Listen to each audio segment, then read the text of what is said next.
Vamos a hablar hoy del reinado de Felipe II, un monarca que se puso al frente de un imperio global, inmenso, poderosísimo.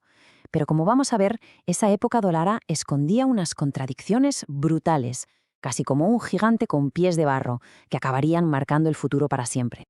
A ver, para que nos hagamos una idea, Felipe II hereda de su padre, Carlos I, un mosaico de territorios increíble repartido por Europa, América, África y Asia. Y por si fuera poco, con la unión posterior con Portugal, el imperio alcanza ya su tamaño máximo. Se convirtió literalmente en el primer imperio global de la historia. Claro, y aquí está la gran pregunta, ¿no? Porque mantener un dominio de ese calibre tenía un precio descomunal, no solo en dinero, que también, sino en vidas y en estabilidad. Así que vamos a meternos de lleno a ver qué había detrás de todo ese esplendor. Bueno, pues para empezar hay que entender que Felipe II era un tipo de rey muy distinto a su padre. Carlos I era un emperador itinerante, siempre de viaje. Felipe II no. Él fue un rey burócrata, un monarca que creía firmemente en gobernar el mundo entero desde su escritorio, con una minuciosidad que rozaba lo obsesivo. Y ojo, que fijar la capital en Madrid, en el centro de la península, no fue una decisión cualquiera, ¿eh? Fue toda una declaración de intenciones. Con esto centralizó el poder como nunca antes se había hecho. La administración se convirtió en el corazón de su imperio. ¿Y el Escorial? Bueno, el Escorial fue su gran símbolo de piedra.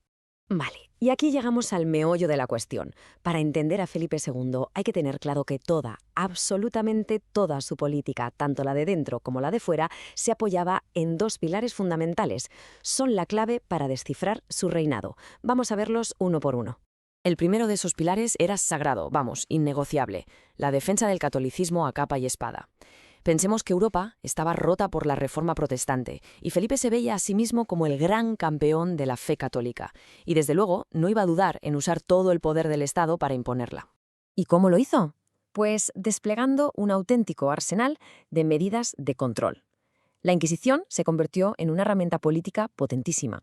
Se impusieron los estatutos de limpieza de sangre, que, para que nos entendamos, impedían a cualquiera con antepasados judíos o musulmanes acceder a cargos importantes.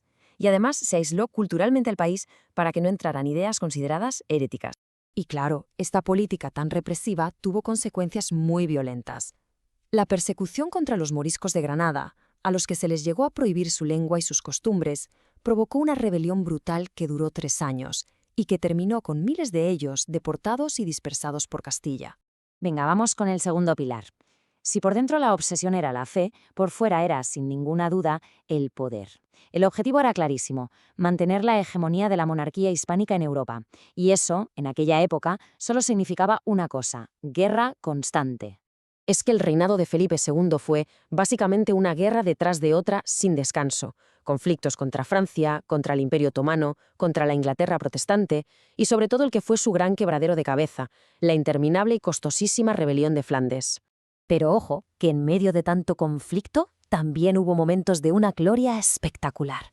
La batalla de Lepanto es el ejemplo perfecto. Fue una victoria naval masiva, celebrada en toda la cristiandad, que consiguió frenar en seco la expansión otomana en el Mediterráneo. Representó el punto más alto del poder naval español.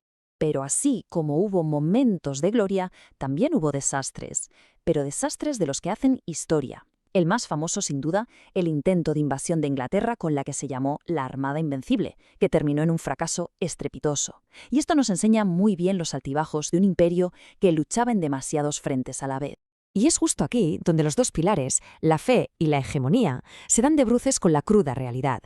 Porque claro, defender ambas cosas al mismo tiempo tenía un coste económico, que era sencillamente insostenible. Mirad, para que nos hagamos una idea de la magnitud del problema, quedémonos con un número. Solo uno, el 3. ¿Qué puede significar este número en el contexto del que se suponía que era el imperio más rico del planeta? Pues sí, 3. Nada más y nada menos que el número de veces que el imperio más poderoso del mundo se declaró en bancarrota durante su reinado. Es una de las paradojas más brutales de esta época. Es que daba igual, ni todo el oro y la plata que llegaban sin parar de América eran suficientes. Los gastos militares eran un agujero negro de dinero y la mayor parte de la plata americana llegaba a Sevilla y ya tenía dueños, los banqueros alemanes e italianos que financiaban las guerras. Y por si fuera poco, a todo esto hay que sumarle lo que costaba mantener la propia maquinaria del Estado. El famoso sistema de consejos era una red complejísima de comités que se encargaban de todo, desde la guerra a las finanzas. Era una burocracia gigante lentísima y, sobre todo, carísima, que además fomentó la corrupción y la venta de cargos públicos. Entonces, llegados a este punto, la pregunta es inevitable, ¿no? ¿Con qué nos quedamos de Felipe II? ¿Fue el arquitecto del mayor imperio de su tiempo o el rey que, sin querer, lo empujó hacia el borde del colapso? Pues, como casi siempre en la historia, la respuesta es compleja. Sí hay que hablar de su mayor éxito, pero éxito con mayúsculas, fue sin duda la anexión de Portugal. Al heredar la corona portuguesa, unió bajo su mando dos imperios coloniales, o sea, creó una superpotencia global como nunca antes se había visto. Y fue justo ahí, en ese momento, cuando esa famosa frase de que en sus reinos no se ponía el sol, dejó de ser una forma de hablar para convertirse en una realidad literal y tangible. Desde Manila hasta Lisboa, pasando por México, siempre era de día en alguna parte de su imperio. Y esa es la gran paradoja de su poder. El punto más alto de expansión del imperio fue, a la vez, el momento en que se empezaron a cavar las grietas que llevarían a su futuro declive. El esfuerzo titánico por mantenerlo todo fue precisamente lo que empezó a romperlo por dentro. Al final, la historia de Felipe II nos deja flotando una pregunta que la verdad sigue muy vigente hoy en día. ¿Cuánto puede aguantar un imperio o cualquier poder cuando su ambición es mucho más grande que sus recursos? Es una lección que resuena a través de los siglos.